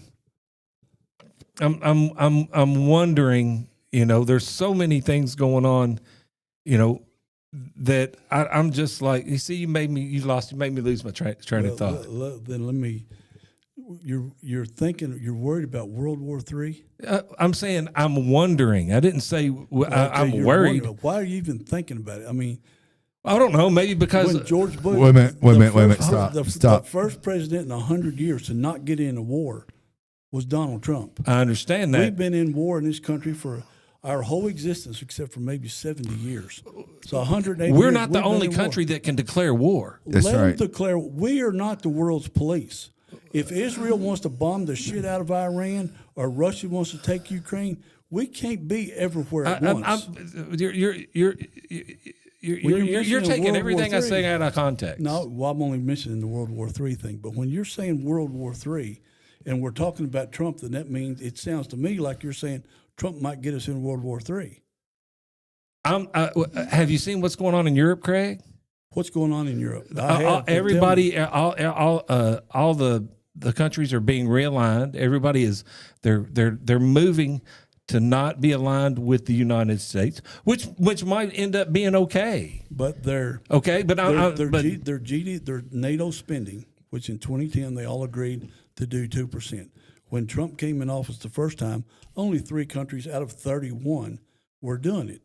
Also, NATO said, we're not going to go closer to Russia. That's part of the agreement. We're not going to get the Baltic states in NATO. So now, fast forward to Trump's first year. He says, boys, it's time to start paying up. Well, some do. About 80% of them, by the 4th year in his office, they've met their 2% goal.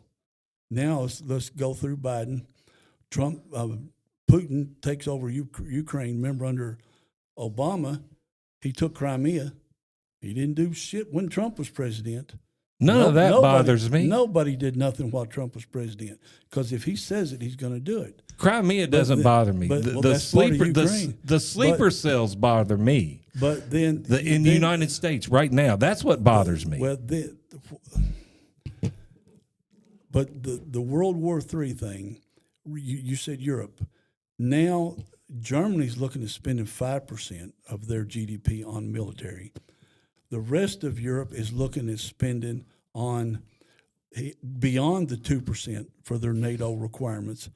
The Prime Minister of Italy or President of Italy or King of Italy, whatever the hell they are, they were asked, will you send troops to Ukraine if NATO gets into war? Nope.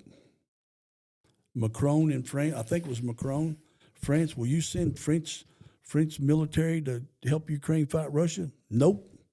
But by God, they want America to send the troops over there. Right. They want Ukraine America is to small protect Europe. potatoes. We could take over 5 or 6 countries with Boy Scout troops because their military doesn't exist. I mean, even Canada, they've got like 17 Navy ships. They got no military. Their RMCP is more powerful than their military, yet they're bashing America. Everybody wants America to protect Okay. them. We're hold up. We're spending $900 billion to protect the world. Everybody gets free education. Everybody gets free health care. We're bitched at because we don't give free education and health care. Well, maybe if we didn't protect the friggin' world and the other 190 You are countries, so far off topic right now. Take a breath. You are arguing from a position of arrogance. How many? I'm No. You're listening. facts. You're listening. Don't mute. Turn that damn thing off. Quit talking over top of me. Don't do that. Quit talking over top of me. Louder doesn't make you correct. Well, turn that mute button off. It is off. That's why you can hear you in your headphones right now. You're arguing from a position of arrogance. How many allies do we have across the world? All of them, because they all want our protection. Okay. You would be arrogant, ignorant, and stupid to think that every other country doesn't have all kinds of allies too. So where World War III becomes possible, when you got Donald Trump pissing off half of the planet over tariffs, do you not think there might be meetings going on? Do you not think that there might be other things going on that through arrogant eyes that we're the United States, we're the world police, that you might not miss? No. We've got 800 military installations. I can't fix stupid. Okay, walk off. We got 800 military installations across the planet. The next five biggest countries on the planet got 40. I don't see how we are required to be the nation, the world police. We're required to feed the world. We're required to keep the world healthy. And anytime we try to do something, we're attacked. So I don't understand. Well, you wouldn't let me finish, so there. Well, you lost your train of thought because I interrupted you. Well, to go with what Eric said, there's sleeper cells in the United States right now. Correct. And if these guys set off dirty bombs and then we start going to war with countries in the Middle East, and then the bigger countries like Russia can get involved, and so yeah, am I concerned? Absolutely, I'm concerned. So Ukraine is small potatoes. That's a microcosm of the I had to pee. Sorry. The bigger picture of the rearranging of the allies across the world, and that kind of it concerns me, and just because we're the baddest people on the planet, we've got the baddest military on the planet. If everybody is against you, then you're up shit creek. Right, but do you agree? I mean, it's a fact. So NATO, when it was formed, agreed not to go to the Baltic states. They agreed not to move another. And now we're west. We're East. Ukraine is begging, their neighbors to Russia. We will have a war if NATO accepts Ukraine in. That's guaranteed. You think NATO could ever turn against the United States? I don't know, because their military is next to nothing. Because think about Iraq and Afghanistan. When we went to war, we sent 200,000 troops to those countries. They might send a couple thousand. And they called it a multinational. That's because they knew we would. Do you think that every NATO member increasing military spending could be a concern? It's their requirement that they signed in 2010. That's fine that it's their requirement. They just never met it. That's fine that that's their requirement. But it further emphasizes the point that if we're the lone dog out there, and to Buddy's point, if everyone is against you, it doesn't matter. I'm an America first guy. I'm not saying not America first, but you can't lead your entire existence on arrogance. there has to be humility and understand that there are people out there that don't like us. There are people out there that if they had enough reinforcements, they would blow the United States into a level piece of dirt. There are people doing business with us right now because they have to and they hate us. Yes. Let me ask you this. If we didn't pay Egypt $3 billion a year, do you think Egypt would like us? Would you think No. We're paying Egypt and Jordan not to invade Israel? Do you think if we stopped paying them, they would invade Israel? In a heartbeat. In a heartbeat. So we're buying them. They don't like us. You think China likes us? No, but we made China. China wouldn't exist without us. China without us is buying their coming up products. with all kinds of cool technology, most of which they steal from producing ours. That's correct. Yes. But if we didn't let China into the World Trade Organization, then they wouldn't be the country they are today. If we didn't allow them to dump their products, they wouldn't be the country they are today. BYD, they're the largest electric vehicle company on the planet, is they sell their cars the cheapest because the government subsidizes them, just like everything else. China just came out with a car company that can do a 250-mile charge in 5 minutes. Is that BYD? Yeah. Yeah. And that's game changer. Oh, it is. But- I can get across the United States in that. But the problem is we don't have the grid. Well, true. I mean, we don't have the grid yet to put all the electric can vehicles. we sell our cars in China?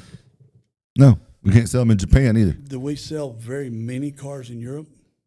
Very small amount. Yeah, I mean, there are. Well, that's because- y'all might not know this, but there's around 3,000, I know, Ford dealerships in Europe, but we don't sell many American cars. Our wheels are on the wrong side. Our drivers' wheels are on the wrong side. But you see what I'm saying? Everybody wants us to treat them good. Everybody wants our money, but then they don't reciprocate. Oh, Canada and their everybody tariffs, agrees with you. Canada and their tariffs. People say, well, big bad America's putting tariffs on them, but they don't see the tariffs those countries are putting on us. That's why our products, we can't sell our products in Europe. We've rabbit trailed into something else, and yes, I don't think either one of us disagree with that. You're right, and that is the thing about the trade or the tariffs that people are missing.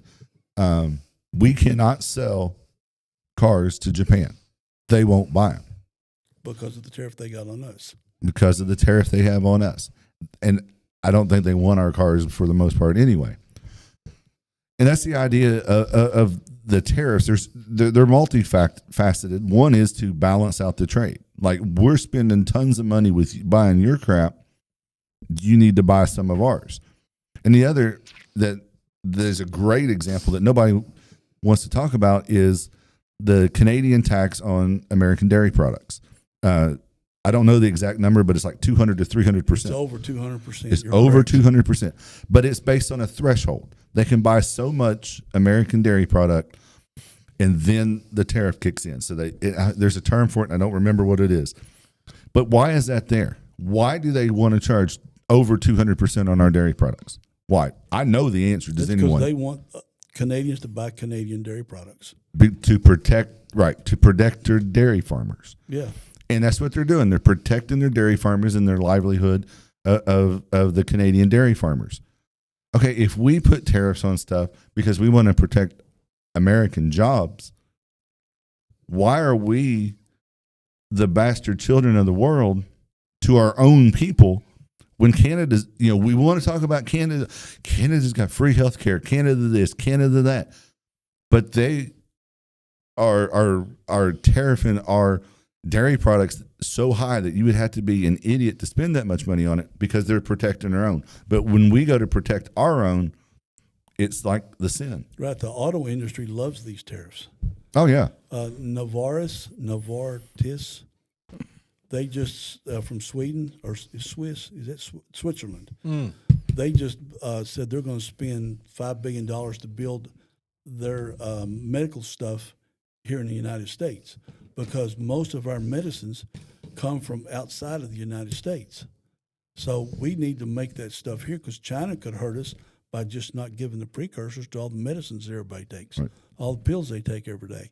Or China could put some kind of, I don't know, virus And, Right. Or an exploding battery into pagers. Yeah, I Well, mean, that's an Israel thing. some type of. But China probably made the pager. Probably so. Yeah. But and that's where I go, and I'll circle back to. That's where I say, make your arguments make sense. Like think out an entire process. If I like a good conspiracy theory, and if you like one, or if you have one, whether it's left or right, think it through. If you're mad at something, think through why you're mad at it. You think through the whole process, because you're not making sense when you say, well, these tariffs are bad. Well, what about Canada? Well, Donald Trump tariffs are bad. The whole idea of it is, one, to balance the trade, start spending some money with us, and to help keep jobs protected in the United States. The United States has thrived on manufacturing type jobs since its inception. That is the number one best job for white collar jobs that or blue collar jobs for non-college graduates. These skilled trades and factory workers, that's the lifeblood of the whole tax system. They are funding everything or most everything in the planet, or in the United States. Sorry, planet's probably an exaggeration, but we need those jobs here to give our lower and middle class people quality jobs And a quality lifestyle. and a quality lifestyle. And speaking of taxes, I want my $5,000, man. Where's my $5,000? I know we were supposed to be getting that refund. And I can't believe we haven't had any comments on here. I'm lost on that one. And then like, wasn't the IRS getting ready to be done away with? Wasn't that floated for a while? So, yeah, I hope so. Yeah. I'm all for a flat tax. No, Elon was talking about giving a $5,000 rebate with all this money Oh, that the Doge is funding. Doge is gonna- waste. Oh well, it's still going. It's still going. He's got But 130 days. in bills right now, there is a bill in place right now. I don't know what stage it's in. For no tax on overtime. There's another one in place for no tax on Social Security And tips. and no tax on tips. Thank you. I couldn't think of the third one. And taxing on tips is the absolute. There's two things that I think are egregious. One is taxing on tips, and the other one is taxing on gambling winnings. It's got to be like 200 times your bet and 300 times your bet, and it's like over $600. You're saying they're wanting to not tax gambling? No, winnings? they do tax it. Oh, okay. They tax anything over $600. Right. And they recently changed the law. Recently, being 5-6 years ago, that you can't use gambling losses to offset your gambling winnings. Now, how crooked is that? Yeah, I mean, I don't know that. Yeah, it's I think it's egregious. it is. Well, if you look at all the taxes we pay, it's ridiculous. But Hey, Keith Metter said something here, and I'm going to see exactly what he said. He said, name one thing in this country that is free from regulation, ordinance, etc. How many laws are there, federal, state, or local? Name one thing that is unregulated. I can't. I don't think we can say it on the air. They regulate that. No, but seriously, one thing. I can't think of anything that is unregulated. Even when you go fishing, you got to have a license. Yeah, fishing. Right. Unless you're under 16, right? I guess maybe you can go walk in a park, but there's regulations in the park. You got to be out after dark. You can breathe as long as it's not COVID. And you have to have your mask on. No, that was a text message that Buddy got. No, I agree. There's. I can't think of nothing. I can think of nothing. I'm running through my brain right now trying to think of something. Daniel Clark wants to move on to solar power now. Daniel Clark needs to let me go to Kroger because it's a 9 o'clock. Solar power. And I've been up. That's 85% coming from China too, like everything else in this country. You know, on the solar power thing, you and I both have done research on solar power. Because I looked to put solar panels on my house. I thought, well, that'd be cool because KU would allow you to feed into the grid your overages, and they'd give you credits for it, so that at nighttime you would essentially get power from them for free, and they would give you credits. The downside to solar, at least at small scale, like for an individual in the home, is the ROI is never there. The panels degrade quicker than you can get them paid for through savings. Yeah, degrade, you mean they're producing less electricity each day? Yes, each day, year, whatever. It's kind of like your cell phone battery is continuously degrading. So you have to build over and above what you need to go out into the future to maintain ROI. But I mean that still doesn't, do you ever get an ROI on it? I don't know. I think the good thing about solar is I'm not,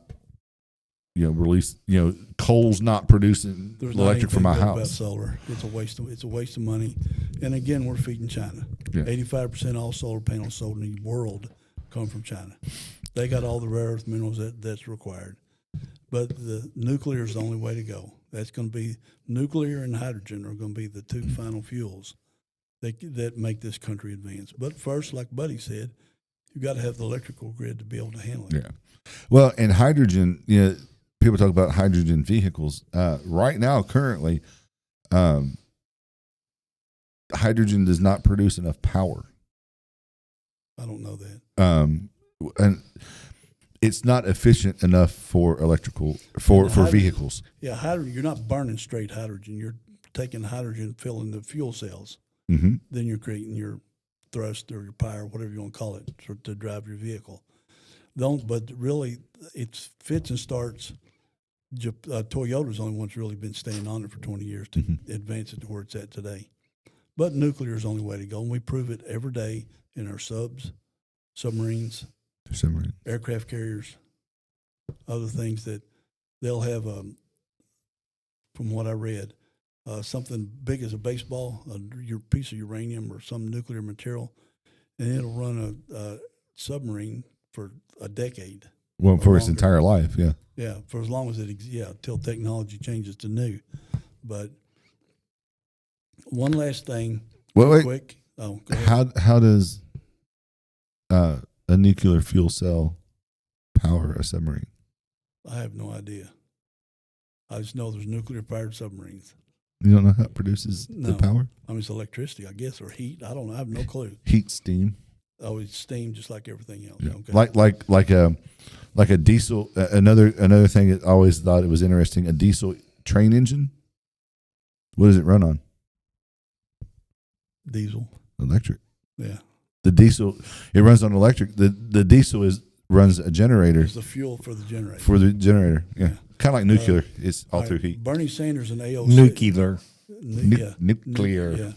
Bernie Sanders and AOC are on a tour across the country, bashing everything Trump, bashing rich people, whoever it is. Yet, how many houses does Bernie Sanders own, Eric? Somewhere around 3. That's correct. All in the New England area, which is probably the most expensive property on the East Coast. 2 homes and a vacation home. You got a vacation home? No. Buddy? I don't even have a home paid for, so. I've never taken a vacation.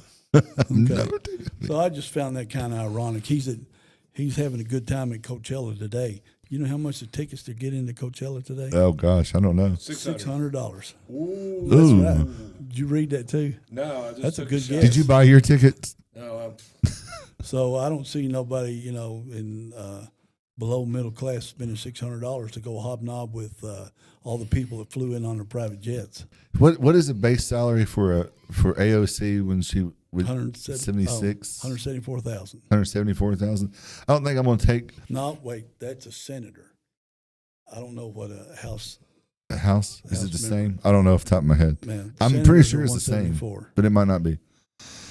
But nonetheless, I'm not going to take any financial criticism, advice, or recommendations from someone who went from being a bartender to making over $100,000 a year who couldn't figure out how to pay rent in DC. Just hold on. She's got like a net worth of like $11 million right now. I'll take some advice from her. $500,000. You can't, because you can't inside trade. It is illegal for you. Oh. What about for Nancy Pelosi? It is not illegal for her. I mean, you know, she's worth close to $300 million. It's because they conveniently pass laws that they can't be prosecuted for insider trading, and they are the ultimate insiders because they pass the laws that make stuff maybe possible. Paul Pelosi buys all this stock right before it goes up or down. Just perfect timing. Because you know, there's Twitter handles, Twitter feeds that follow his stock purchases now. There's 3 different ones. The unfortunate part about that is they're historic. They become historic trades, and if they're executing on things that require really, really good timing, you're going to lose every time. Yeah, but there's also Inverse Kramer. You'd be on me now. Do you know who Inverse Kramer is? No. You know Jim Cramer? Yeah. They've got a Twitter thing called Inverse Kramer.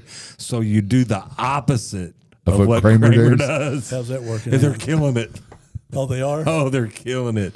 That's funny. Like when he says buy something, you sell. So well, you know, it's called Inverse Kramer. I'm gonna have to look. Is that the Twitter handle? Yeah, Inverse, yeah. X handle. Yeah.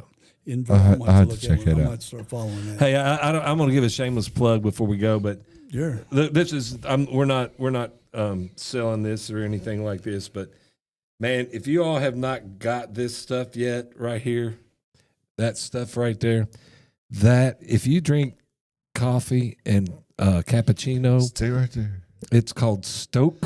Oh, I don't have one of just your can. STOK, and it's about $5, and it's about I don't know, these tumblers right here, 32 these tumblers ounce. right here. We fill it up with ice, man. You can probably get like 4 out of it, so you know it's like $1.25, and it beats the McDonald's or the. And I'm telling you what, this stuff is the bomb. It's got a good flavor to it. Oh my gosh! And it's not too sweet, and it tastes just like coffee, and it's got a little, I don't know, it's got a little milk flavor to it. I'm a fan. I'm a fan. And now, by the little bar thing over the O, is it American made? I don't know. I can look. Probably not. It's called Stoke. Sounds Russian. Sounds foreign to me. Non-sponsored ad. Wonder if there's a tariff. Has the price of that gone up? Not yet. All right, we're getting too long. It's 2 hours in now. Oh gosh, we talked way too long. Yeah. We'll find If anybody at this point makes it this far that's not here, is 7:00 too early on a Sunday when days are longer and days are nicer? Might be. We are always willing to push a little later. If you like to watch live, if you don't care, then we don't care. There's a lot of stuff going on in Frankfurt right now. A lot of people hurting in Frankfurt. There is. There's a lot of people out there helping everyone, which is good. It's never a bad thing. So, take us out, Eric. Well, that's all for now. Buddy, you got anything? Stoke is brewed in the USA. The good old USA. Well, Good job, buddy. good job. Non-sponsored ad. Stephen A. Smith is talking seriously about running for president. I would laugh so hard. He's talking. He was on the Sunday morning show today. I know, but he I don't know which one. He said he would win hands down. ABC This Week. Yeah. He was on there today. Yeah. Yeah. Jonathan Carl interviewed him. So That must be mine. All right, then. That will be all for today, and we will see you guys next Sunday at 7:00. Unless a lot of people say come on a little later, and we might do that. We're always open to suggestions. But until then, we'll see you next Sunday.